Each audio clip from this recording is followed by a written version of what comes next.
ప్రేమ అనేది అద్భుతమైన భావన. ప్రతి ఒక్కరూ ఎప్పుడో ఒకప్పుడు ప్రేమలో పడే ఉంటారు. ఇది ఎదుటివారికి చెప్పాలని ఆరాటపడతారు. అందుకోసం ఓ మంచి ముహూర్తం కూడా చూస్తారు.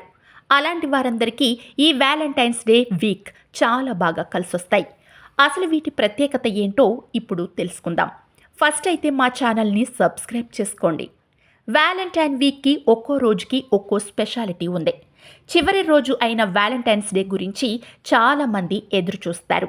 ఆ రోజే అసలు రోజు అన్నమాట. అయితే ప్రేమ అనేది ఫలానా రోజులో ఫలానా టైంకే పుట్టాలని ఏం లేదుగా. ఏ రోజైనా పుట్టొచ్చు, ఏ సమయంలోనైనా పుట్టొచ్చు. అలాంటి ప్రేమని వ్యక్తపరచడానికి ప్రత్యేకంగా రోజు కావాలా అంటే అది అవసరం లేదు. ఎప్పుడైనా వ్యక్తపరచవచ్చు. అయితే ఇక్కడ ఓ విషయం గమనించాలి. ఫిబ్రవరి 14న వ్యాలంటైన్స్ డే అని మనకు తెలుసు. ఆ రోజే ఎందుకు సెలబ్రేట్ చేసుకుంటారంటే మనం చరిత్రలోకి వెళ్లాల్సిందే. క్రీస్తు శకం 270 రోమ్లో వ్యాలంటైన్స్ అనే క్రిస్టియన్ ప్రవక్త ఉండేవాడు. అతనికి ప్రేమ అంటే చాలా ఇష్టం. ఎలాంటి వ్యక్తులకైనా సరే ప్రేమ వెంటుంటే జీవితం గడిచిపోతుందనుకునేవాడు. అలానే భావించి యువతీ యువకులు ప్రేమించాలని ప్రోత్సహించేవాడు. దీంతో అతనికి యువతలో ఎంతోమంది అభిమానులుగా మారారు. అందులో ప్లాటియస్ కూతురు కూడా ఉంది.